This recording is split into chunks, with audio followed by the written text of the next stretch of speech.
step in that moment. Nice. yeah, I was like, here I am. And now I'm Yeah, here actually physically. So that's, oh yeah, I mean, exactly. a lot of the times, to be honest, it happens by coincidence. Like a lot of things in life happens because you're in the Yeah, correct place at the correct time, and that's it. No, nothing else. exactly. Exactly. Yeah. Cool. Yeah. I wanted to ask you how it is for someone from a small town in Germany to suddenly land in New Zealand, which is very far away at the end. No, I mean, it must be challenging. What was the first impression that you had in the island when you arrived in the first weeks? I would say because I was also keen on traveling around. So I set myself up on potentially I only go for a year and travel around and do like woofing, which is like on the farm and they give you accommodation and food and you work for them and help out, or to do like kiwi fruit picking or whatever, like a proper backpacker. I had my big backpack and that literally had all I needed. But I put a few more professional clothes inside just in case I actually have a proper job interview or something like that. And I told myself, and it's like 1 year of doing that traveling, or I actually find a job and then somehow stay longer. So I extended my health insurance for, I think, 3 years, I said, just in Mm. case. And I came with a traveler mindset. And I remember I was so excited. Everyone cried back home when they dropped me at the airport and said goodbye. And I was just so excited. I was like, oh my God, that is such a great opportunity. And because I resigned from my job and I had no flat or apartment anymore, I felt so free. That was probably the best feeling I've ever had in my life. And then I remember arriving at Auckland Airport. And again, I did what I did best all these years when I went overseas with my parents. I already checked out people at the plane and I met not a couple, but a guy and a girl that traveled together from Germany to New Zealand. Mm. And we just started talking and we had a long flight. So we talked a lot and kind of they were my first friends. So I felt already not alone. And I just checked into a really nice hostel and the people there were really open and I was open and friendly and tried to make new friends because I was all of a sudden by myself. Yeah. And I met two other guys from Germany at that hostel and we all just decided to travel around together for I think the first 3 months ish. So that was my whole mindset of I explore this country now. But 1 week after arriving, I already had that conversation with the company and they already said, we want you. You can go and travel New Zealand first, but we want you to be back and please work for Mm. us. And we want your experience. And it was Cool. just perfect. I've never had such a really smooth transition. So I knew after the first week, okay, I can travel now for 3 months and then I have a job. So that was just perfect. It's very nice because it gives you a lot of security, like you're traveling and you Yeah. know that you go back to safe. That's nice. Yeah, exactly. What's the biggest challenge that you find that you didn't expect? The moment that you realize, because until now it's very fairy tale, it's still the Yeah. excitement of the moment. When it's the moment that you say, okay, wow, I'm really far away from home. Like, Yeah. I think traveling with the guys was great. They were really good company and really friendly and took care of me in a way. But with one of them, sometimes there were some issues and he would be a bit rude and like just difficult to deal with.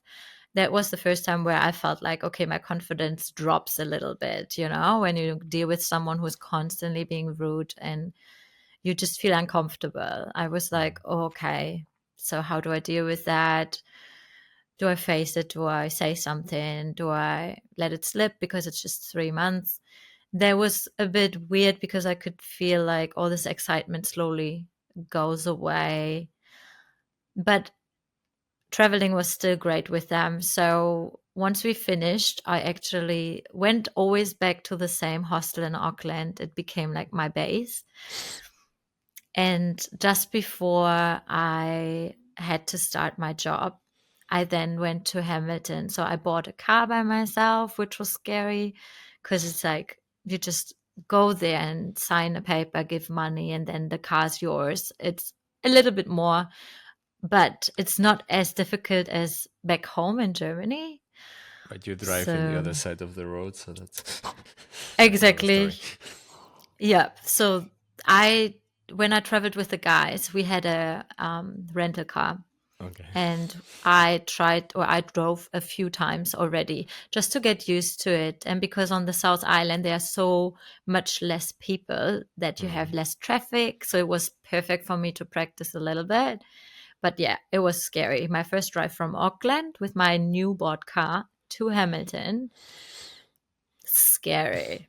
I was nervous. I was driving and I was like, oh my God, please let everything be all right. Yeah. And I can say the difficult part are roundabouts and intersections. That was tricky because you kind of you want To to go the go other to the way wrong around. side. Yeah. Yeah. Yeah.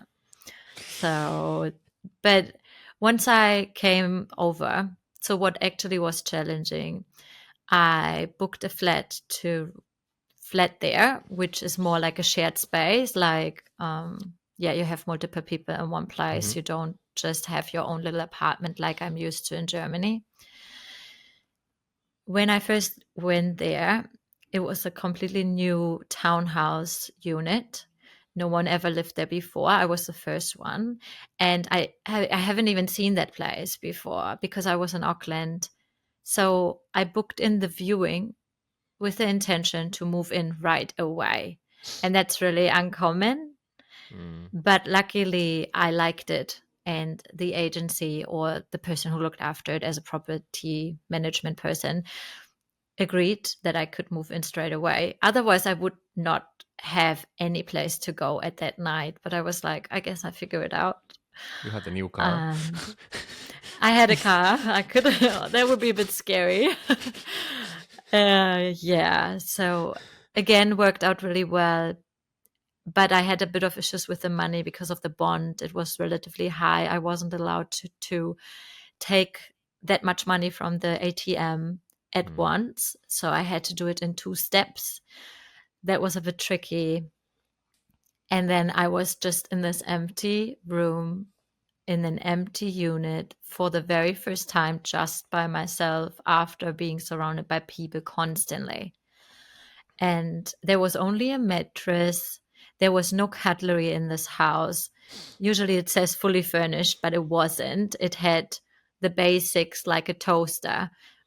Or no, not even a toaster. No toaster, no cutlery, no pottery, no, not a kettle, just nothing really. And it had a mattress, but it didn't have any sheets or any blankets or duvets, just nothing. And that was the first time when it hit me. I was sitting in that room all by myself, completely overwhelmed, a bit lonely and lost. And I called my mom and I cried.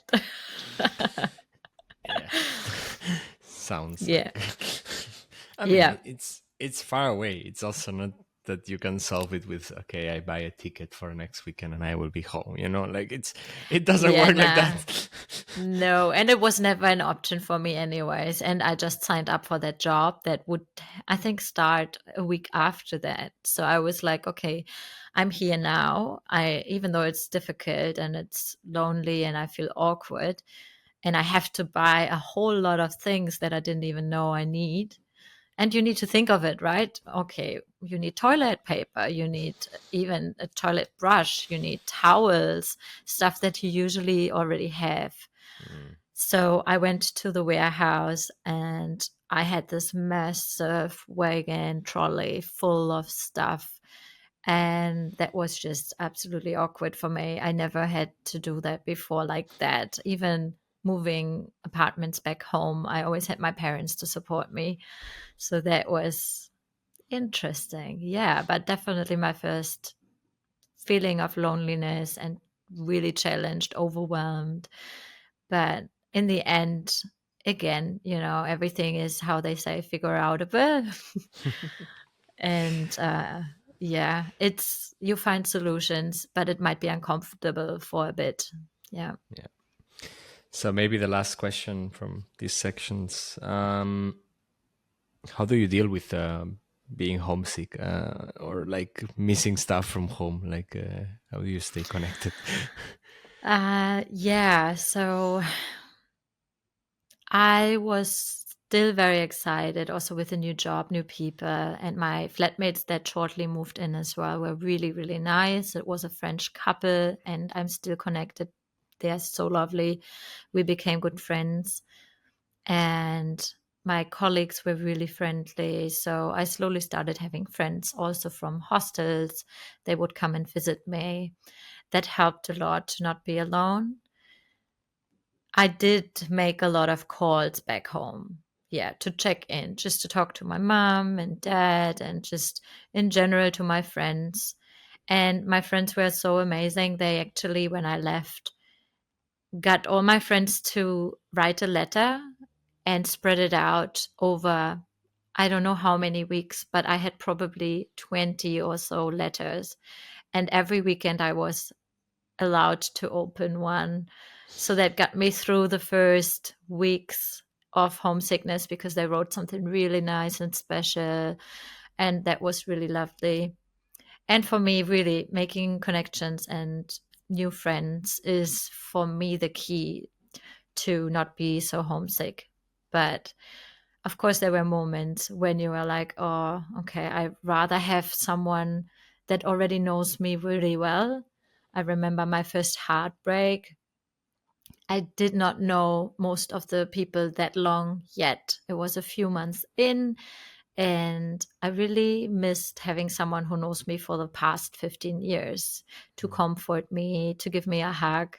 So I was surrounded by nice people, but I wasn't that close to them yet. And I didn't want to be completely vulnerable and open my heart to just anybody. So I felt sometimes a bit isolated.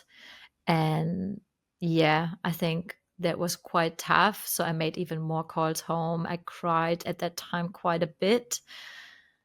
But again, for me, the key is to be open to let other people in and to open up and to actually say, hey, do you want to hang out? Hey, I actually feel lonely, or I'm actually sad right now, or those things I'm really an advocate for. Just be vulnerable and open because then empathy, most of us have it, and you will connect to the people so much more. And once you open up, they are more likely to open up as well. And then you build this connection, and then it feels a little bit less hard. But there's also a German restaurant in Auckland, and I have to say, at sometimes I just decided to go there and have some German food just to feel a little bit of comfort. Oh gosh, the food comfort, it's always appearing. It's really interesting. Yeah, yeah, yeah, absolutely. Not that German food is particularly amazing. It's like just But it's home. comforting, right? It's home. Yeah, Yeah, yeah, that's nice. So actually, you already give like kind of a hack or an advice in the sense of opening up. But I wanted to ask you if maybe a little bit more detailed one. What would you say to someone who is willing to move, for example, to New Zealand? A little bit your piece of advice, let's say like this. yeah. I think what I've learned, and yes, you're right, it's pretty much the same what I already said, but it is so important to make friends or to let people in. And even though I was still deep down shy and still am at times, or socially anxious, even, I was forcing myself to just be the first one to say hi, to be the first one to ask, how are you? And just to smile. I mean, I love smiling, I do it all the time. So that wasn't a big deal for me. But to actually be the one who is looking someone in the eyes and say, "Hey, I'm Hannah. Who are you?" And then just be the one who starts the conversation, because you can't expect everyone else to do it. And if you want to make connections, it's probably the best to just start it. And yeah, that's my advice. Smile, because people who are open as well feel so much more like that you're approachable. It helps a lot, because when I was too shy, I just smiled and people would come naturally towards me and talk to me. And that helped me a lot. And now I'm just the same pretty much, but now I'm smiling and talking. So that's my advice. Just be the first one to talk as well, so that you can just open up and make new friends, because that's really important. Nice.